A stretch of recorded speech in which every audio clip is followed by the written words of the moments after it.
Bonjour tout le monde, bienvenue à ce nouvel épisode du 9 et des retours en ce 15, je pense qu'on est le 15, ouais, 15 juillet 2023. Cette semaine du côté du podcast, vous irez écouter ça, j'étais en entrevue avec Maxime Tardif pas pour Earth, vraiment qui est l'auteur de Earth, pour parler de tout son parcours jusqu'à se rendre à Earth. Donc, on a vu un petit peu, on a parti quasiment du primaire, secondaire, on a vraiment tout passé son parcours scolaire, professionnel, tout aussi son aspect avec quand il a créé Sphere Games, toutes ses conceptions par rapport à ça, et pour l'amener jusqu'à Earth. C'était vraiment super intéressant, donc je vous invite à aller écouter ça sur bonjour à toi Guillaume, ça va super bien. J'espère que ça va bien aussi de votre côté. Euh, et donc c'est ça avec Maxime, on a vraiment parlé de tout son parcours, c'était vraiment super intéressant. Donc vous irez écouter ça sur le podcast. C'est ça, fait que directement, vous pouvez aller même trouver le lien de cet épisode-là directement sur la page principale du site. Vous allez avoir. Hey, merci pour le podcast. Bon matin, Jean-Louis. Ouais, Jean-Louis. Donc, c'est ça. Et la semaine prochaine, ça va être le dernier épisode du podcast avant de prendre une petite pause pour, j'avais dit dans le fond, jusqu'à première semaine de septembre qu'on va revenir avec le podcast.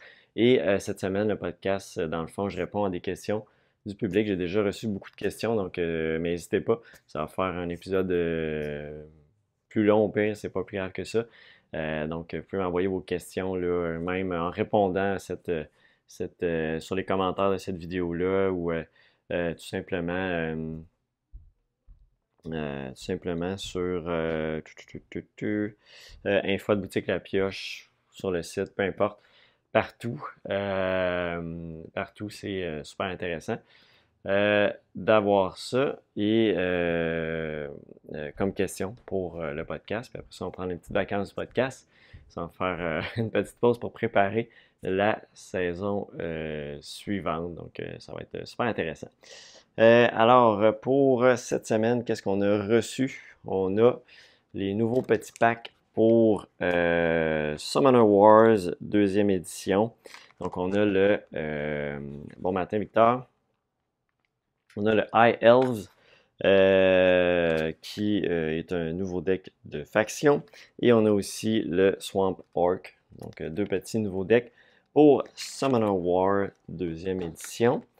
Ensuite de ça, on a aussi Shake That City. Donc, Shake That City, c'est un petit jeu de construction de ville de EEG, 2 à 4 joueurs, non, 1 à 4 joueurs, 20 à 40 minutes par partie. En gros, on va avoir plein de cubes dans cette petite boîte-là. On brasse la boîte à l'horizontale, il ne faut pas l'envoyer dans les airs, et on pousse sur le petit shaker, le petit truc pour faire tomber 9 cubes. Et ça va nous donner une configuration de bâtiment qu'on peut placer. Le joueur actif va choisir quel cube il veut placer, donc s'il est bleu, et il va le placer dans la configuration qui est ici. Les autres joueurs vont choisir une autre des configurations. Et chacune des bâtiments, on a des objectifs à accomplir sur chacune des lignes, colonnes. Et ça va nous donner des points pour chaque type de bâtiment aussi. Donc, un bon petit puzzle. Super intéressant. Il m'intrigue beaucoup celui-là. Shake That City, j'aime ça, les constructions de villes. Donc, c'est une nouveauté pour. C'est en anglais, par contre. On a ici, ça va pas là. On a aussi une nouvelle boîte de Unmatch en français ici qui est Houdini contre le génie. Donc, pour ceux qui ne connaissent pas, Unmatch, c'est un jeu dans lequel vous allez vous battre un contre l'autre avec un deck de cartes qui va vous permettre de déplacer, attaquer, se défendre. Donc, ici, on a Houdini qui est avec son acolyte Bess et on a le génie de la lampe qui n'a pas d'acolyte de son côté. Donc, il y a toujours, puis ça, on peut les mélanger avec d'autres boîtes si on en a. Toujours intéressant. Donc, c'est Unmatch. En français, Houdini contre le génie. On a ensuite Get on Board, Paris et Rome. C'est en français, même si le titre est tout en anglais. Paris et Roma. En gros, c'est un jeu dans lequel vous allez construire des lignes d'autobus. Ah, ici, ça va être de métro, hein, ça semble être ça. Oui, c'est les lignes de métro. Donc, c'est pas les lignes d'autobus dans ce cas-ci. Et vous allez, dans le fond, récupérer des voyageurs à différentes stations pour les amener au lieu qu'ils veulent aller. Vous allez remplir des colonnes, des lignes sur votre feuille, c'est un jeu à cocher. Et c'est avec ça que vous allez faire des points et des objectifs à accomplir aussi. Des doubles lignes, là, je ne sais pas comment ça fonctionne par contre, celui-là. Pour les doubles lignes, ça semble fonctionner quand même, mais habituellement, ça amène des pénalités. Il y a une variante solo aussi incluse, 1 à 5 joueurs, 30 minutes par partie. J'avais bien aimé le premier qui s'appelait Get on Board. New York et Londres, je ne me trompe pas, puis c'était des trajets d'autobus. Ici, ce sont des lignes de métro. Ensuite de ça, on a aussi la cathédrale rouge, l'extension recruteur, donc en français, pour un 4 joueurs. Ça ajoute aussi, je pense que c'est un nouveau mode solo. En fait, non, c'est des cartes pour le mode solo pour être compatible avec cette boîte-là. Ça amène aussi tout l'aspect des constructeurs avec une espèce d'aspect chantier ici à gauche, nouveau plateau, où vous allez, je pense que c'est-tu un aspect contrôle de territoire, je m'en souviens plus. De moi, c'est ça, mais bon. Ça ajoute toute cette dimension-là. Ça ajoute aussi des nouvelles cartes pour les différents endroits. Bon matin, Mohamed. Ça amène beaucoup de variétés de cartes pour les 4 endroits où on sélectionne les dés. Puis ça ressemble à ça principalement, donc ce qu'on amène dans Cathédrale rouge recruteur. On va avoir aussi la version française de Deal with the Devil qui est Pacte avec le diable. Donc Pacte avec le diable, c'est un jeu dans lequel c'est pour 4 joueurs uniquement. Donc vous n'avez pas le choix de jouer à 4 joueurs. C'est ce qui peut malheureusement mettre un frein à plusieurs acheteurs, mais ça reste un jeu qui a été conçu pour 4 et vous ne voulez pas que ça joue autrement qu'à 4. Principalement, vous êtes des, je ne sais pas comment les appeler, on va dire des entrepreneurs qui veulent construire le mieux possible la ville et vont avoir besoin de ressources. Éventuellement, mais ils vont faire les échanges et il y a un des joueurs qui est le diable, on ne sait pas c'est lequel. Lui essaie d'aller chercher des morceaux d'âme contre des ressources pour vous permettre de construire, atteindre vos objectifs. Et les rôles sont cachés et vous avez des espèces de petites boîtes qu'on scanne sur un téléphone. Ça permet de faire les échanges, jouer le jeu sans savoir qui est le diable. C'est le concept de ça ici, donc à quel point vous êtes en mesure de vendre votre âme, ça vous donne des points en fonction de votre vertu aussi de mémoire, là. Fait que un peu tout ça pour Pacte avec le diable en français. Donc 4 joueurs uniquement, c'est des parties de 2 heures, 2 heures, 14 ans et plus, donc c'est Pacte avec le diable. Seulement 2 copies, là, vu que c'est un jeu qui est limité à 4 joueurs, donc j'en ai pas pris des tonnes de copies. Je l'ai aussi encore en version anglaise, si jamais vous avez mieux la version anglaise, je l'ai encore aussi. On a également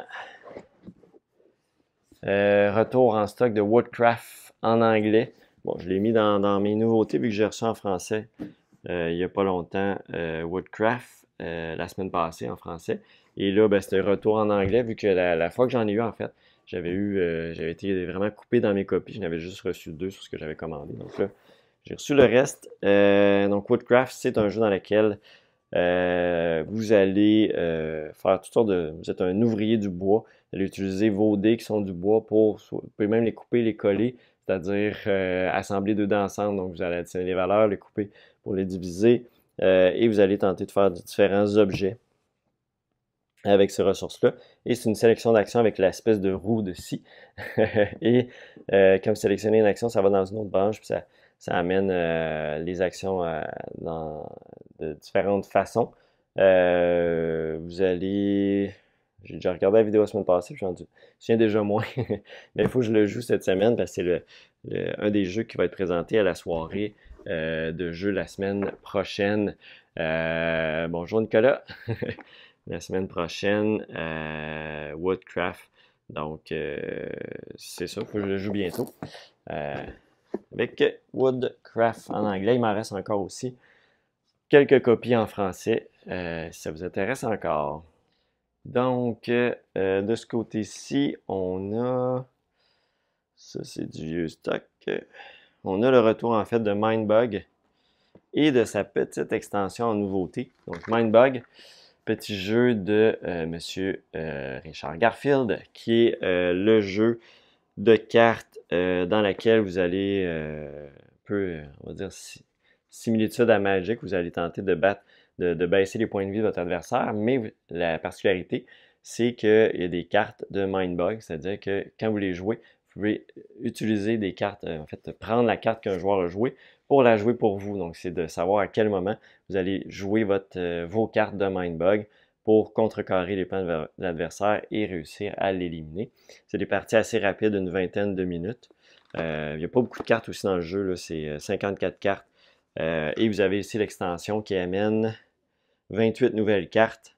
Donc, elle va bien rentrer dans cette boîte-là. S'il y a juste 54 cartes, ça rentre très bien là-dedans. Si on voit la quantité ici. Donc 24 nouvelles créatures. Et ça permet, j'ai lu, là, c'est pas écrit sur la petite boîte, mais ça permettrait de jouer jusqu'à 4 joueurs, théoriquement. Avec premier contact, nouveau serviteur, toujours 20 minutes. Donc, c'est la petite extension qui est nouveau et le retour de Mindbug. On a plusieurs copies, là. Ça a été parti très rapidement la dernière fois, donc j'en ai pris un petit peu plus. Il va en rester pour quelques semaines, normalement. J'ai ça ici. Pourquoi c'était pas dans... Je ne l'ai pas affiché dans mes nouveautés et que je ne l'ai pas regardé. Il faut que je fasse la correction sur mon site, mais j'ai Neuroshima X 3.0. On va regarder le derrière de la boîte en même temps. J'ai vraiment pas... j'ai pas regardé dans mes choses. Donc, c'est un jeu dans lequel vous allez attaquer. Vous allez regarder vos arrières et vous allez utiliser vos avantages comme la rapidité, le firepower, la melee, la mobilité. Ça dit en gros, c'est un jeu de rapide tactique pour 2 à 4 joueurs dans un monde post-apocalyptique. Commandez une des 4 factions, les mutants machines. Apprenez les features de vos... les habilités de vos warriors et utilisez les points faibles de vos ennemis pour les battre. Donc, puis on peut jouer en solo aussi avec les X Puzzle Cards. Donc, il joue de 1 à 4 joueurs, théoriquement, parce que même si c'est écrit 2 à 4, il y a un solo. 30 minutes par partie, 8 ans. C'est un tactique military game. Je trouve ça intéressant. Je suis pas un fan de post-apocalyptique par contre, mais des tactiques de guerre qui peuvent jouer en solo. Donc, c'est la version 3.0 et on a l'extension ici qui est Beast. Beast. Beast, ça dit les monstres de l'apocalypse, les bêtes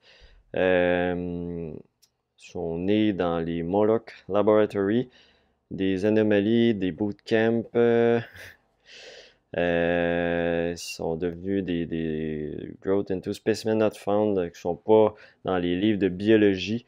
Les espèces de bêtes commencent à se battre. Faut pas les nourrir parce que leur diète inclut des warriors. Donc, ils sont là sur le chantier, pas sur le chantier, mais sur le jeu. L'extension étant aussi en polonais. Si ça vous intéresse. Et donc, c'est ça. Fait que c'est des bêtes qui se promènent un peu partout, puis il faut faire attention à ces bêtes-là. On a aussi dans les nouveautés, le nouveau Unmatch. Il en sort beaucoup des Unmatch, je le sais. Je pense à chaque semaine, dans les dernières semaines, je vous ai présenté un nouveau Unmatch Marvel. J'exagère un peu, mais je suis pas loin de là. Donc, Unmatch Marvel, Brains and Brawn. Donc, on a She-Hulk, Doctor Strange et Spider-Man. Donc, 2 à 3 joueurs, 20 à 40 minutes. Et on a, c'est ça. Comme j'ai mentionné tantôt, pour Unmatch, c'est le même principe ici dans l'univers de Marvel. Avec Spider-Man qui est seul, on a She-Hulk et on a Doctor Strange qui est avec son sidekick, Wong. Et c'est sous le même principe avec des cartes qui vont nous permettre de se déplacer. Il faut éliminer les adversaires. On va jouer des cartes pour se défendre, attaquer, déplacer. Principalement, on a des habilités différentes pour chacun des personnages. On peut mixer ça avec les autres. Je sais pas si... ouais. We can mix up heroes and map from any unmatched set. Fait qu'on pourrait prendre Spider-Man contre Houdini. C'est possible, c'est possible. Donc, c'est Unmatch. On a aussi il y a Renegade, là, je vous en ai parlé la semaine passée avec Robo Rally puis Access Analyze, qui ont repris plusieurs classiques Hasbro, Avalon Hill, et donc on a ici Acquire, donc Acquire qui est de retour fait par Renegade Game Studio, qui est un jeu de Sid Saxon dans lequel vous allez avoir, dans le fond, le but étant de construire des chaînes d'hôtels et d'aller chercher des parts dans ces compagnies d'hôtels-là. Et c'est comme ça que vous allez faire votre argent. Donc, principalement, vous allez avoir des tuiles que vous allez placer sur le plateau, des tuiles en plastique en 3D. Donc, c'est une petite amélioration. L'autre jeu, la dernière version était des petites tuiles en carton. Et vous allez placer ça sur le plateau et tenter de faire agrandir ces différentes chaînes d'hôtels-là. Plus ils vont être grandes, bien, plus leurs actions vont coûter cher. Donc, le but étant de les acheter le plus tôt possible pour les revendre le plus cher possible à la fin, puis essayer de faire grandir. Selon les tuiles qu'on a, on est capable de voir qu'est-ce qu'on va être capable de faire grandir. On ne sait pas ce que les autres vont faire en particulier. On peut aussi merger, dans le fond, un hôtel qui est plus grand va venir avaler l'autre, merger ensemble. Et il va y avoir des répartitions d'argent dans ces cas-là, donc dépendant des actions des joueurs. Fait que c'est un peu le fonctionnement de Acquire, donc un jeu de chaîne hôtelière. On a aussi Diplomatie. Diplomatie, encore là, Renegade, qui arrive avec une nouvelle version avec des pièces en bois au lieu d'être des petites pièces, je pense que c'était de plastique, de carton. Je pense que c'est en carton, fait que une petite amélioration, mais principalement, Diplomatie, c'est un jeu de diplomatie qui dure 4 heures et plus, 2 à 7 joueurs. C'est un jeu dans lequel vous allez planifier vos actions et c'est une programmation d'actions. Et après ça, vous allez jouer ces actions-là. Par contre, c'est un gros aspect de diplomatie, c'est-à-dire que vous allez faire des alliances avec d'autres joueurs pour aller attaquer d'autres joueurs, etc. Vous pouvez trahir vos alliances. C'est un peu comme ça que ça va se passer. Donc, c'est très la diplomatie et le bon titre de ce jeu-là. Donc, si vous voulez des soirées épiques à vous faire trahir ou trahir des gens, c'est Diplomatie. Donc, c'est la nouvelle version de Renegade Game Studio. Il y a des composantes un petit peu améliorées, mais ça reste le même jeu. Si vous préférez la vieille version, j'en ai encore une copie en magasin. On a aussi le retour. Oh, il me reste 2 minutes avant d'ouvrir. Que je clenche. On n'a pas le retour, mais l'extension campagne pour Lord of the Rings, Le Seigneur des Anneaux, le jeu de cartes ici en français avec le Chasse-Rêve, l'extension campagne. Et on l'a aussi en anglais, Dream Chaser. Fait que c'est la même chose. On l'a dans les deux langues pour l'extension campagne. Et dans les retours en stock, ouais, je pense que j'ai passé pas mal les nouveautés. Non, je sais plus, je pense. Non, ça j'en ai parlé la semaine passée, les extensions de Ares, Expédition Ares. Dans les retours en stock, on a Hero Rams, donc petit jeu de deck building de 2 à 4 joueurs. Je trouvais que ça manquait dans la sélection de la boutique d'avoir un petit jeu de deck building facile à transporter, pas trop dispendieux, fait que, qui est un peu le successeur spirituel de Star Realms, sous les mêmes mécaniques de jeu. Fait que Hero Realm qui peut jouer jusqu'à 4. Star Realm aussi, là, si vous avez des extensions, mais de base, non. Long Shark du Dice Game, qui était toujours très attendu, très apprécié. Il m'en reste quasiment plus déjà sur ce que j'ai reçu. Il me reste une copie comme ça, puis une copie avec un petit coin, avec un petit dommage. C'est ce qui me reste pour l'instant pour Long Shot, petit jeu de course de chevaux, jeu à cocher. Vraiment hyper sympathique. Très, euh, très plein de rebondissements dans ces parties-là. Mur d'Adrien, autre jeu à cocher épique. Très solo, c'est 1 à 6 joueurs, mais sincèrement, c'est très solo comme jeu. Quand vous jouez à plusieurs, ben, vous allez aller chercher des ouvriers des autres joueurs qui vont vous en donner dépendant des actions qu'ils vont faire, mais c'est pas mal ça la seule interaction que vous allez avoir. Sinon, ben, vous allez tenter de construire des murs, des palissades, vous protéger des attaques de barbares, améliorer tous vos espèces de citoyens. Euh, Fait que c'est vraiment ça le concept ici de jouer un des 6 généraux romains euh, pour faire le mur d'Adrien. Donc c'est ça ici.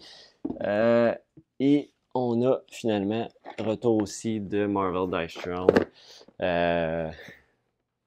avec la boîte à 4 boîtes en anglais. Scarlet Witch, Thor, Loki et Miles Morales Spider-Man. Donc c'est... oups, ils l'ont fait à l'envers. Donc c'est un match, pas un match.